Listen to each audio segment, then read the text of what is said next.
अंतरराष्ट्रीय युवा विद्वान, जैन दर्शन में यूनिवर्सिटी टॉप व गोल्ड मेडलिस्ट, जैन सिद्धांत एवं न्याय विषयों को सरलता से समझाने वाले, यूएसए, इंग्लैंड, ऑस्ट्रेलिया आदि अनेक देशों में जैन धर्म की महती प्रभावना करने वाले, पंडित टोडरमल पुरस्कार, युवा विद्वत रत्न आदि अनेक पुरस्कारों से सम्मानित मूर्धन्य विद्वान डॉक्टर संजीव कुमार गोधा, जयपुर द्वारा जानिए धर्म का मर्म। इस कार्यक्रम के प्रायोजक हैं स्वर्गीय श्री पवन जी कासलीवाल की स्मृति में उनकी धर्मपत्नी श्रीमती मधु जी कासलीवाल जयपुर एवं पुत्री दिव्या चौधरी, दामाद अरिहंत चौधरी, दोहिते शाइक चौधरी व श्रद्धान चौधरी किशनगढ़ अजमेर राजस्थान। अभी चक्कर क्या है, दादा ऐसा बताते हैं, हमने तो सुनी है बातें, माने सुनो। अब क्या हुआ कि अब ये तो रोजाना ही मरते, कभी ना कभी तो पूरे साल भर की डेट्स ऐसी होगी जिस दिन कोई ना कोई मरा होगा, तो ये तो अपने परिवार वालों के लिए श्राद्ध कराते रहो, अनुष्ठान कराते रहो। अब ये पंडित लोग फ्री नहीं हो सकते कभी भी, अब ये रोज का ही चक्कर हो गया ये तो उन्होंने एक परंपरा निकाली, क्या कि ये जो महीना चल रहा है ना अभी, क्या नाम है, इस महीने में बोले जो 15 दिन हैं ये नक्की कर दो, और इन 15 दिन के अंदर जो जिस तिथि में मरा होगा उसका उसी तिथि के दिन श्राद्ध किया जाएगा। क्या समझे?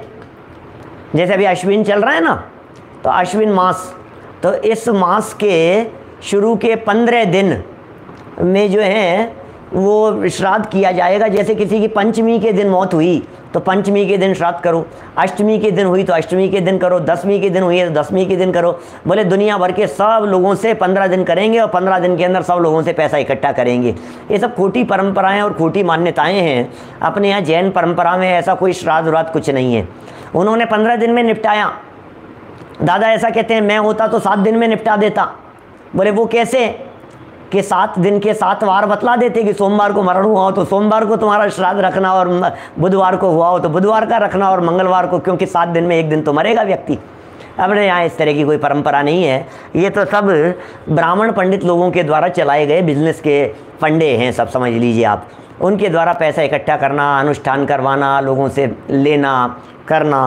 तो इन्होंने कहा, देखो ये क्या कहा ब्राह्मण व्यक्ति ने, श्राद्ध करो, तर्पण करो, ये भी इसी तरह का है, और आचमन करो। आचमन करो माने ये चुल्लू से पानी लो, ऐसे ऐसे अपने ये क्या कहते हैं उसे, औंख बना करके, फिर केसर पुष्प चढ़ाओ, भगवान के गले में माला डालो। ओह, क्या क्या परंपराएं चला दी गई। ये सब भट्टारक परंपराओं में भी इस तरह की परंपराएं चली है। 20 पंथामनाएं के अंतर्गत भगवान के गले में माला डाल दो, और सिर पर पुष्पों का मुकुट लगाओ। दुग्ध के कुंड में भगवान को रात भर रखो, भगवान को भी आचमन कराओ। आचमन कराओ मतलब ऐसे ही भगवान को पिलाओ, भगवान पिएंगे, मूर्तियां पिएंगी। क्या क्या बातें हैं बोलो। क्षेत्रपाल, पद्मावती, चंडी, मुंडी, यक्ष, राक्षस आदि की पाक्षिक श्रावक आराधना कर सकता है। ये बातें उन्होंने चलाई बीच में। ग्रहण, सोमवती अमावस्या, व्यतिपात में ब्राह्मणों को दान करो। ग्रहण भैया, सूर्य ग्रहण का दिन है, चंद्र ग्रहण का दिन है, खूब दान दो, दान दक्षिणा दो। ये तो दान के दिन है, ये तो विशेष प्रकार के दिन है। इनको खिलाओ, कौवों को खिलाओ और उनको खिलाओ, खीर खिलाओ, दुनिया भर का बांटो, हैं ब्राह्मण पंडितों को बांटो। ये ग्रहण के दिन, सूर्य ग्रहण, चंद्र ग्रहण आदि के दिन। सोमवती अमावस्या, इसका भी बहुत महत्व रखा गया है इनके यहाँ। हिंदू परंपरा की बातें हैं ये सब, ये खूब चला दी गई, ये सब ग्रहित मिथ्यात्व हैं। ये सब पाप कार्य बतला रहे हैं, इन्हें करने योग्य नहीं कह रहे हैं। सोमवती अमावस्या क्या है? जो अमावस्या सोमवार के दिन आती है वो सोमवती अमावस्या कहलाती है। साल में 1 या 2 बार पड़ता है ऐसा मौका जब अमावस्या का दिन सोमवार के दिन आता हो, उसे सोमवती अमावस्या कहते हैं। और हिंदू परंपरा में स्त्रियां अपने पति के लिए व्रत वगैरह रखती हैं, और इस तरह से सब सोमवती अमावस्या के दिन होते हैं। इसी तरह से जो अमावस्या शनिवार के दिन आती है उस दिन का अलग रूपक बनाते हैं। शनि अमावस्या है, शनि अमावस्या है आज, तो ऐसा कहते हैं लोग। देखो सब ऐसा ही चल रहा है भैया, क्या करें। कहाँ तक कहा जावे, महाराज क्या कह रहे हैं, कहाँ तक कहें भाई साहब, कहाँ तक चोट मारे इन सब बातों के ऊपर। देखिए मैंने अपनी तरफ से कुछ नहीं कहा है, जो बातें आचार्य सूर्य सागर जी साहब ने लिखी है बस उन्हें पढ़ करके आपके सामने सुनाया है। और कितने सालों पहले वे शास्त्रों में लिख कर के चले गए, उसके बावजूद भी समाज के लोग न समझते हैं न समझना चाहते हैं। पता नहीं क्या हो गया है। जो कुछ उन्होंने करना चाहा वे कथा जैन धर्म के कुल में या ग्रंथों में सब बातें भर दी। लो, अपन कितने लो चीज़ों से बच गए हैं साहब, इन सब चीज़ों से। ये सारी बातें भर दी गई है, शास्त्रों में भर दी गई। अभी देखो, आज के 200 साल पहले पढ़ते तो कहते साहब 300 साल पहले लिखा है, आज पढ़ेंगे तो कह रहे हैं साहब ये 500 साल पहले, 700 साल पहले लिखा है। 1000 साल बाद में करो, और नहीं 1700 साल पहले लिखा है। कोई 2000 साल बाद में पढ़ेगा तो नहीं साहब बहुत पुरानी बातें, यही है साहब, ऐसा ही होता है। अब क्या करो भाई साहब, ये तो ऐसा ही है स्वरूप। इनको कोई रोकने वाला नहीं मिला, क्योंकि ये जादू मंत्र तंत्र यंत्र रखते थे, सो लोगों को इनका डर लगता था। इस वास्ते जैनियों के यहाँ भी ये सब बातें चल पड़ी। वास्तव में ये जैन धर्म में अनुकूल नहीं है। अब इस समय की मान्यता के अनुसार सौर का वर्णन करते हैं। अभी की मान्यता के अनुसार ये सारी जो बातें कही है, बीच में जो चढ़ाने बढ़ाने और ये सारी जो बातें कही हैं, ये बातें कुछ भी हमारे जैन परंपरा के अनुकूल नहीं हैं। सूतकम वृद्धि हानिभ्याम दिनानि 10-12 प्रसूति स्थान मासैकम स्थान मात्रम च गोत्रीणाम। सौरी सूतक वृद्धि हानि युक्त होता है, वह 10 दिन। सुनना कितने कितने का कैसे कैसे होता है, ये बात बतला रहे हैं यहाँ पर। वह 10 दिन तथा 12 दिन का होता है, अर्थात सौर को 10 दिन का और मरण 12 दिन का होता है। जन्म का सूतक 10 दिन का माना जाता है, मरण का 12 दिन का माना जाता है। प्रसूति स्थान की अपवित्रता 1 मास की से होती है, माने जिस जगह पर जन्म हुआ है वो स्थान 1 महीने तक के लिए अपवित्र है। वास्तव में ये बातें बहुत, जब पहले घरों में जन्म होते थे, घर में ही डिलीवरियां वगैरह हुआ करती थी, उस समय बहुत होता था ये। क्या देखो और क्या कह रहे हैं, गोत्री जनों की शुद्धि 1 दिन के बाद हो जाती है। अन्य स्थानों में जो गोत्री लोगों को 5 दिन का सूतक कहा है, सो सिद्धांत से बनता ही नहीं है। माने गोत्र के लोगों को यदि 5 दिन की बातें कही है ना, वो बनता ही नहीं है वो। अतः 1 दिन का समझना चाहिए। अन्य स्थानों पर यदि सेम गोत्र के लोग, अपने ही परिवार कुटुंब के लोग कहीं रहते हैं, तो 1 दिन का कि भाई सूचना मिल गई है तो 1 दिन का सूतक समझना चाहिए, क्योंकि गोत्र तो बड़ा होता है। अतः यह कथन योग्य प्रतीत नहीं होता, क्योंकि पीढ़ियों में तो 10 पीढ़ी तक ही सौर सूतक बतलाया गया है। माने ये जो सूतक 10 पीढ़ियों तक की ही बात कही है, और गोत्र तो बहुत लंबा होता है। प्रसूता स्त्री 1.5 माह के बाद जिनेंद्र देव का पूजन, दर्शन, स्वाध्याय, पात्र दान आदि के योग्य होती है। सौरी का दोष 11वें दिन जन्म संबंधी तथा मरण का 13वें दिन शुद्ध होता है। 13वें दिन, जैसे 13वीं रखते हैं ना, 13वें दिन विधान रखते हैं, गांव-गांव में होते हैं, शहरों में होते हैं, सभी जगह। क्या तो 13वें दिन विधान रखते हैं कि भैया ये मर गए थे, इनका विधान है, 13वें का विधान है, 12 दिन पूरे हो गए, 13वें दिन शुद्धता की दृष्टि से। कहा भी है, यदि गर्भ विपत्ति स्यात् श्रवणम चापि योषिताम पावन मासा स्थितो गर्भस्तावधिनानि सूतकम। जितने माह गर्भपात हुआ हो उतने ही दिन का सौर मानना चाहिए। यदि गर्भ 1 माह के पूर्व गिर जावे तो भी सौर 1 दिन का मानना चाहिए। पूर्ण सौर 10 दिन का होता है, और भी कहा है। इसी संबंध में और भी बात कह रहे हैं, देखिए क्या कह रहे हैं। अश्वी चे महिषी चेटी गौ प्रसूता ग्रहांगणे सूतकम दिन में कम स्यात् गृह बाह्ये न सूतकम।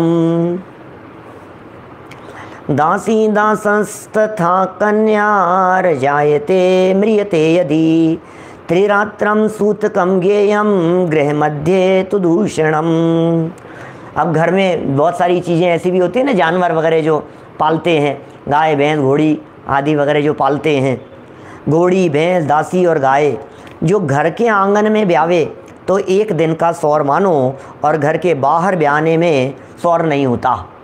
यदि हमारे यहाँ कोई सर्वेंट है, फीमेल लेडी है, यदि वो काम करती है और यदि वो हमारे घर में ही वो प्रसूति हो गई है तो 1 दिन का सूतक है, और यदि वो घर के बाहर हो तो कोई सूतक नहीं है। हमारे यदि गायें भैंसें पल रही है और यदि उसके हमारे यहाँ जन्म हुआ है, उसके बच्चे का, बछड़े वगैरह का जन्म हुआ है, बछड़ा बछड़ी जो भी कहें, तो वो 1 दिन का सूतक मानना चाहिए।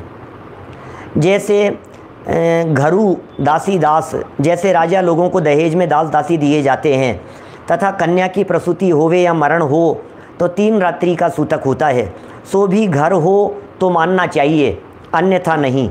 और भी कहा है, कुटुंबिनाम सूत के जाते गते 12 के दिने, जिनाभिषेक पूजाभ्याम पात्रदानेन शुद्ध्यति। अर्थ कह रहे हैं, कुटुंबी जनों के सूतक की शुद्धि 12 दिन बाद होती है। इसके बाद भगवान का अभिषेक, पूजन तथा पात्रदान कर सकते हैं। माने ये सब मरण संबंधी बातें कह रहे हैं। परिवार में 12 दिन का सूतक माना जाता है, और ये बातें भी पीढ़ियों के हिसाब से हैं। अभी पीढ़ियों की चर्चा भी करेंगे, क्या पीढ़ियों की चर्चा भी यहाँ बतलाई जाएगी। देखिए आप क्या कह रहे हैं, भावार्थ लिख रहे हैं। 3 पीढ़ी तक जन्म का तथा मरण का सौरी सूतक, 3 पीढ़ी तक जो जन्म मरण का सूतक है वो 10 दिन का है जन्म का, और 12 दिन का होता है 3 पीढ़ियों तक। अभी मैं 3 पीढ़ी की बात बताऊंगा आपको, 3 पीढ़ी कहाँ तक है।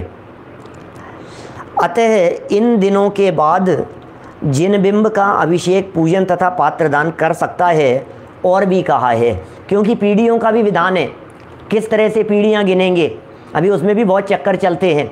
अपनी ही पीढ़ी की तो बात है, लेकिन भाई साहब के बच्चों का भी क्या करें, और फिर समझ लीजिए आप ताऊ जी के बच्चों का क्या करें, और फिर समझिए दादाजी के भाई के बच्चों का क्या करें। फिर तो वो बराबर हमारी पीढ़ी के हो गए कि नहीं। अभी गिने, उसको किस तरह से गिना जाता है मैं उसके संदर्भ में बात बताता हूँ अभी आपको। पहले पढ़ते हैं यहाँ से श्लोक में क्या कहते हैं। और भी कहा है, चतुर्थे 10 रात्रि स्यात् षट रात्रि पुंसी पंचमे, षष्ठे चतुरः शुद्धि सप्तमे च दिनत्रयम्, अष्टमे पुंस्य होरात्रम, नवमे प्रहरद्वयम, 10वें स्थान मात्रम स्याद एतत् गोत्रस्थ सूतकम। ये गोत्र के हिसाब से इस तरह से सूतक विधान की बातें कही है। सुनिए जरा, पहले यहाँ पढ़ लेते हैं। सौर सूतक 3 पीढ़ी तक तो ऊपर कह दिया है, माने 3 पीढ़ी तक तो 10 दिन जन्म का और 12 दिन मरण का सूतक है। अब पीढ़ियों की गणना देखिए। पीढ़ियाँ तो आप जानते ही हैं, अपन तो वर्तमान पीढ़ी के जैसे अपन खुद हैं, तो खुद की बात हो गई।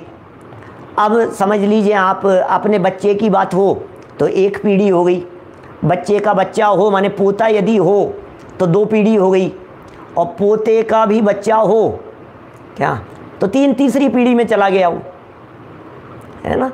तो ये तो हो गई 3 पीढ़ी तक। अपने ही परंपरा की बात करें तो जो बुजुर्ग लोग होंगे उनके ऊपर इस तरह की तीसरी पीढ़ी तक की बात लागू हो जाएगी।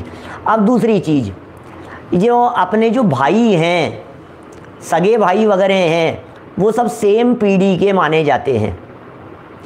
इसलिए जैसे भाई के बच्चों की बात हो तो 1 पीढ़ी की बात हो गई, उनके भाई के पोते की बात हो तो 2 पीढ़ी हो गई, और पोते का बच्चा हो तो 3 पीढ़ी हो गई।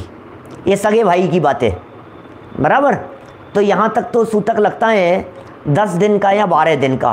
अब ऊपर चलो थोड़ा सा, अब पीढ़ियाँ कैसे गिनेंगे, तो ऊपर भी गिनी जाएगी। जैसे मान लीजिए ये तो हमारे भाई की बात हुई, लेकिन यदि पिताजी के भाई हैं तो जितने ऊपर जाते जाएंगे, पहले ऊपर भी गिनना पीढ़ियाँ और फिर नीचे भी गिनना, ऐसे गिना जाएगा। जैसे 1 स्टेप ऊपर गए, क्या 1 स्टेप ऊपर गए, जैसे अभी तो अपने भाई की बात कही, वो तो 1 ही पीढ़ी है। अब पिताजी के भाई, ये दूसरी पीढ़ी हो गई। क्या समझ में आ रही है? पिताजी के भाई मतलब वो अपने से अलग पीढ़ी हो गई, 1 पीढ़ी मानना उसको। पिताजी के भाई 1 पीढ़ी। अब पिताजी के भाई के बच्चे माने ताऊ जी चाचा जी के बच्चे, ये दूसरी पीढ़ी है आपके लिए। भले ही भाई हैं आपके, लेकिन वो पीढ़ी दूसरी है। क्या? आपके ताऊ जी के बच्चे हैं लेकिन वो दूसरी पीढ़ी वाले हैं।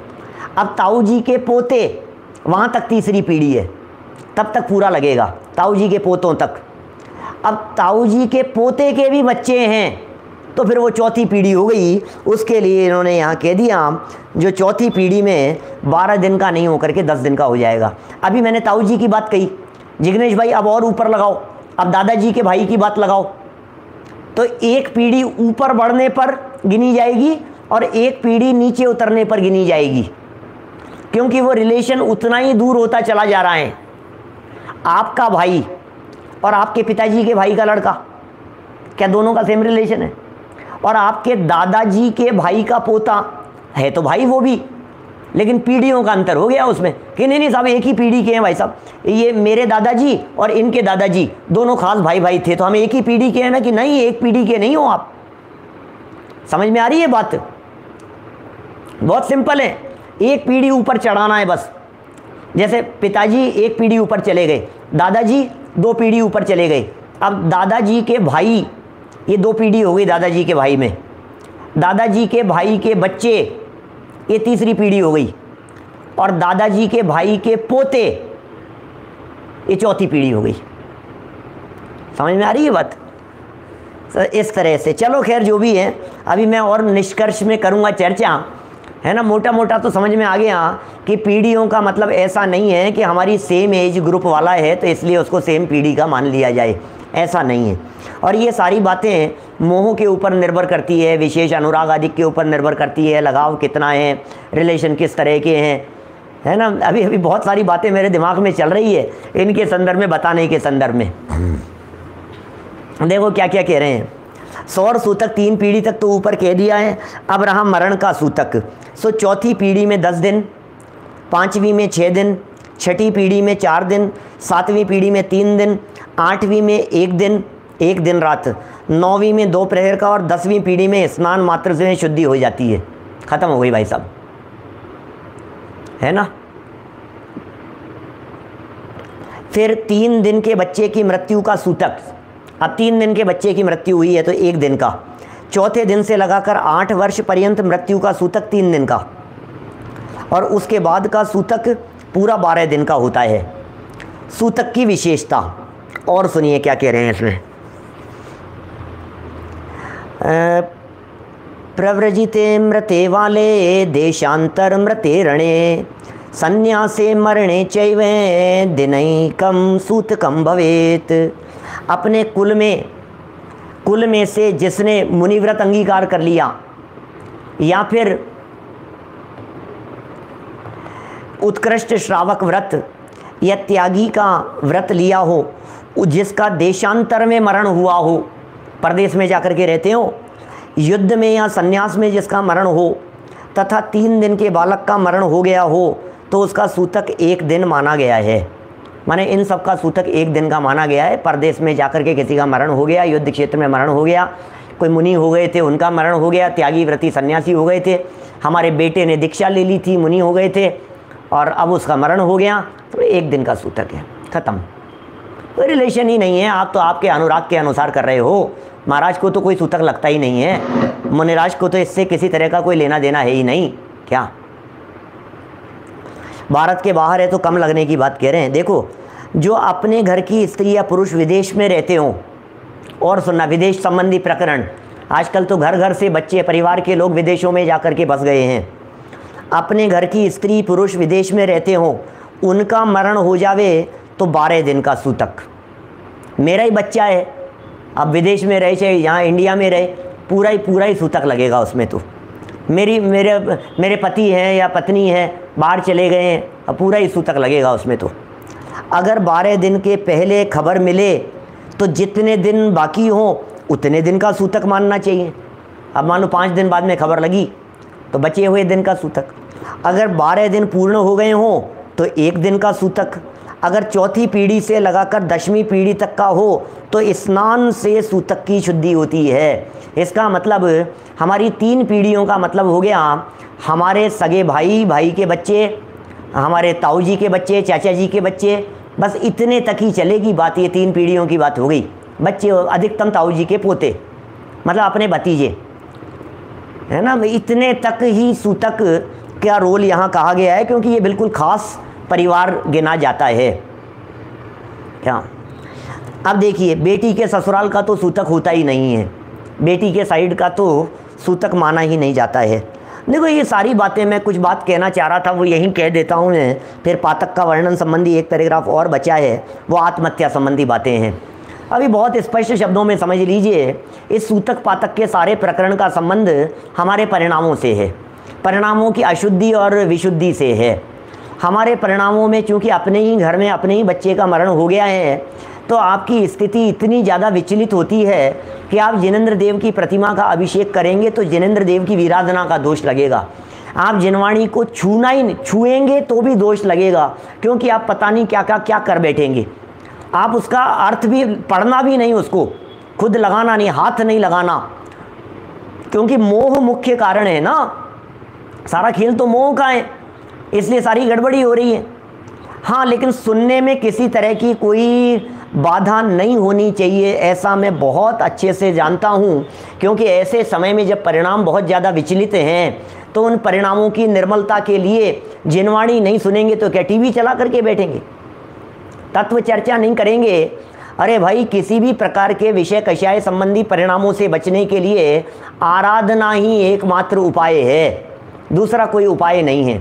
आप आराधना कीजिए, आप पाठ कीजिए, आप बोलिए, स्तुति बोलिए, आप भजन रखिए, आप भजनों का आयोजन रखिए, आप विद्वानों को बुलाइए, आप प्रवचन कराइए, आप प्रवचन सुनिए, आप टीवी पर प्रवचन सुनिए, आप मोबाइल पर प्रवचन सुनाइए।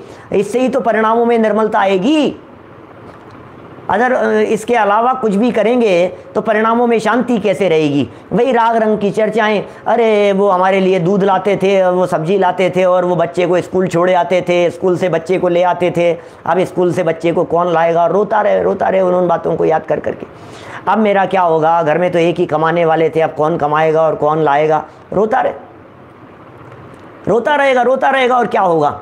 इसलिए तत्व चर्चा का निषेध नहीं है, तत्व चर्चा का निषेध नहीं है, पढ़ने का निषेध नहीं है, सुनने का निषेध नहीं है। जिन मंदिर में दर्शन करने का भी निषेध नहीं है, लेकिन जिन मंदिर की किसी वस्तु को न छुएं, क्योंकि वो फिर असातना का दोष उसमें लगता है, आप उतनी सावधानी जरूर रखें, है ना। सारे काम करता है क्या, बोलो, घर गृहस्थी के सारे काम कर रहा है, तीसरे दिन जाकर के उसके परिवार के लोग, कुटुंब वाले लोग मिलकर के उसकी दुकान खुला जाते हैं क्या। आज मरे और कल मतलब एक ही दिन, कल मतलब 2 दिन से ज्यादा नहीं, इसका नाम है कल तीसरा दिन है का मतलब, कल ही तीसरा दिन हो गया का मतलब, वो जो तीसरा दिन है वो 2 दिन में ही हो जाता है, ये कहना चाहते हैं हम। मैं जो बोलता रहता हूं ना संजय जी साहब, वो तीसरा दिन 2 दिन में ही हो जाता है। क्योंकि आज तो पिताजी का स्वर्गवास हुआ तो दुकान खोली थी अपन ने, 4 बजे पिताजी का स्वर्गवास हुआ, 6 बजे हुआ, शाम को 6 बजे हुआ, 4 बजे हुआ, दिन में हुआ, दोपहर में हुआ, तो दुकान खोली थी अपन ने। कल एक दिन दुकान बंद रखी,